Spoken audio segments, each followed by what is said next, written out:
Teman-teman, ya ini gue pengen kasih lihat ya. Ini anakan ikan gue, ini yang cupang super red ya, umur sebulanan ya. Nah ini lebih sebentar. Ini anak-anaknya lebih kecil dari yang ini kan. Tapi ini udah nggak ada bapaknya. Ini masih ada bapaknya teman-teman. Ini udah agak lama ya teman-teman ya. Tapi alhamdulillah ini anak-anaknya dalam kondisi aman. Bahkan gue kalau ngasih makan jentik plus kutu air nih aman nih. Ini kan ada jentik, ada kutu air. Nah ini aman karena ada bapaknya nih. Tuh ada bapaknya yang akan jagain anak-anaknya gitu. Biarpun anak-anaknya kalau dideketin sama bapaknya lari juga ya. Tapi intinya teman-teman, gue mau ngasih tahu ke sini pengalaman gue ya. Jadi jantan yang seperti ini tuh jantan yang luar biasa ya.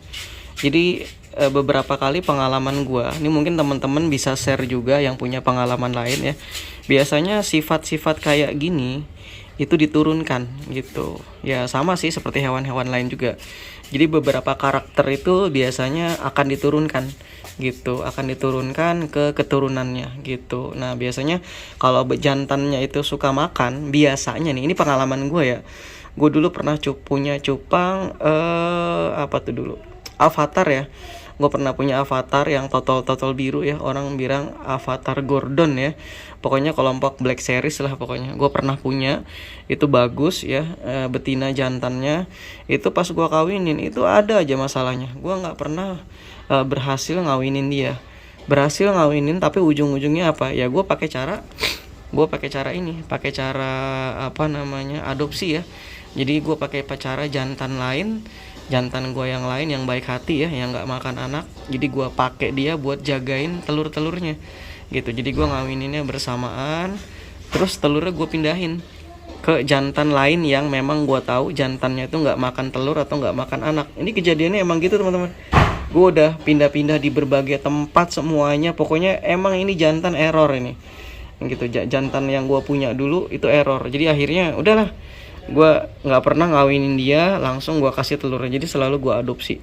Anak-anaknya berhasil banyak.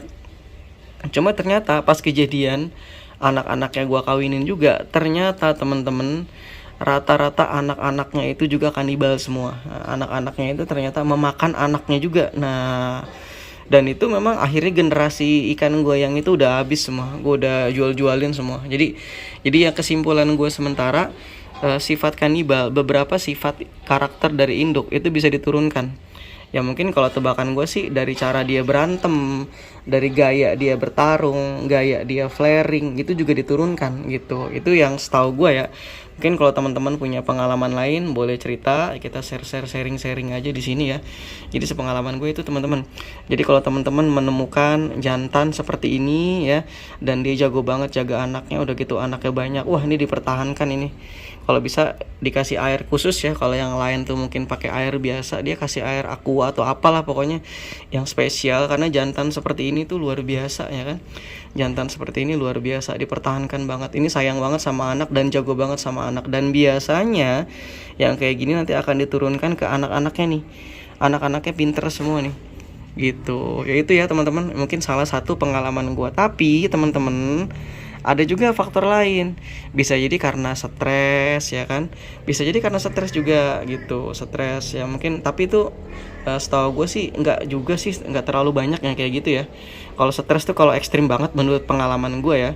Jadi stres tuh kalau ekstrim banget. Atau kalau gue pernah juga kejadian, ada jantan kayak gini, 2 kali berhasil dikawinin.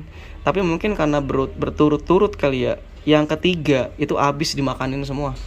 Nah gue juga bingung tuh, berarti memang itu faktor stres salah satunya. Jadi gue kawinin yang ketiga itu habis semua anaknya dimakanin. Nah jadi kesimpulannya faktor stres juga bisa berpengaruh gitu ya. Tapi yang lebih banyak sih kebanyakan memang udah karakter bawaan teman-teman.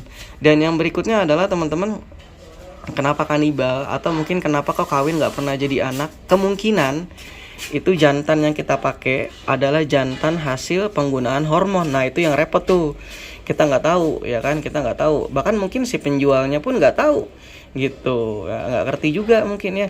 Jadi ada beberapa jantan yang sebenarnya dia itu betina. Dia itu sebenarnya betina gitu ya. Nah, karena dia betina, dia dikasih hormon, dikasih hormon yang bikin dia jadi seperti lelaki ya. Di masa pertumbuhan dia waktu masih kecil tuh dikasih hormon, akhirnya dia sifat-sifat laki-lakinya muncul gitu. Nah ini nanti macam-macam nih, ada yang memang dia membentuk organ kelamin jantan juga dan aktif, ada juga yang memang organ kelamin jantannya nggak aktif, itu akhirnya nggak bisa jadi anak gitu. Makanya hati-hati teman-teman, kalau memang teman-teman menggunakan hormon untuk meningkatkan kemungkinan jantannya tuh lebih besar, atau orang bilang tuh jantanisasi ya, atau maskulinisasi. Nah itu efeknya salah satunya bisa bikin si jantan tadi mandul, atau dia nggak bisa kawin gitu, atau produksi untuk menghasilkan anaknya tuh kecil nanti gitu, karena spermanya itu tidak seperti sperma jantan biasanya, atau dia tidak menghasilkan sperma. Nah itu yang repot teman-teman. Jadi banyak faktor ya teman-teman ya. Tapi ini kesimpulan dari video ini yang gue buat adalah, kalau teman-teman punya jantan seperti ini, nah itu pertahankan, bahkan pertahankan generasi keturunannya. Itu baru kesimpulan sementara. Ini kan baru hipotesis gue ya teman-teman ya. Kalau menurut teorinya kan begitu, karakter itu juga diturunkan gitu. Jadi bukan hanya gen, beberapa karakter itu juga ternyata diturunkan kalau secara biologis ya gitu. Ya mungkin teman-teman yang lebih jago ya atau lebih paham boleh juga kasih masukan ya, atau yang mau iseng-iseng coba kita pelajari bareng ya. Ini kalau di ilmu sains ya ada namanya ilmu tentang karakter hewan ya. Mungkin bisa dipelajari, kalau nggak salah nama ilmunya etologi. Nah di situ bisa kita baca-baca. Saya juga masih belajar sih ya. Oke, jadi kita cek ya apakah hipotesis yang saya bilang tentang ikan cupang ini benar gitu. Oke, gitu aja mungkin sharing pengalaman dari saya tentang ikan cupang ya. Terima kasih. Assalamualaikum warahmatullahi wabarakatuh.